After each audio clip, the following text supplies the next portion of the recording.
Hey everybody, this is Geno Reynolds from The Real Opinion here with a review of a movie I've been looking forward to for a while, Kick-Ass 2. And you're probably wondering, why is he not doing this at the studio? Why is this not on air?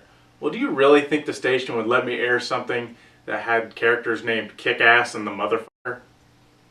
The first time I saw Kick-Ass, I wasn't too impressed. It took a second viewing for me to really start to like it. I guess I just didn't get it the first time. I don't really know. From what I could find, they wrote the second comic book just so they could make a movie out of it. Now that I have a full understanding what these comics and movies are trying to say, I was ready for this one to come out. A few years after the events of the first movie, Kick-Ass returns to crime fighting after a very short absence. It turns out he has inspired many other citizens to join in the fight, which is good because he now has to deal with an old friend that has become the world's first supervillain. I wanted this movie to be more outrageous and ridiculous than the first one, but it actually came off a little tame in a few aspects. The violence and humor were escalated and just as, if not more raunchy, but the plot itself felt a little lacking.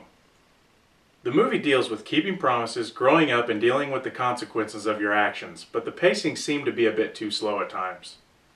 I loved the old characters as well as the new ones. Red Mist's rebirth as the Motherfucker is about as ridiculous as you can get. He's rich and almost doesn't care about anybody else but himself. I really love the way he describes himself as an evil Batman.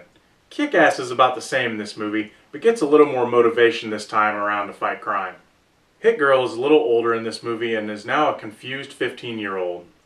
When she is in action, she is more ruthless than in the first movie, which is a very good thing. Even though he's been speaking out against this movie, Jim Carrey as Colonel Stars and Stripes is my favorite of the new characters.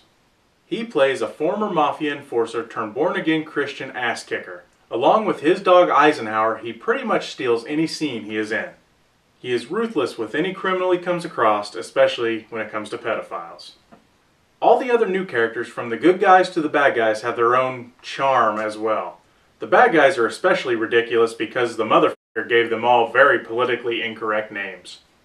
Even though I didn't find the sequel as good as the original, I still found it pretty entertaining, and I think fans of the original movie would probably agree with me on that. The creator of the Kick-Ass comic, Mark Millar, said that the third act would definitely be the final act. So fans, if you want to see a final act to this, support Kick-Ass 2. That way we can get the third and final Kick-Ass 3.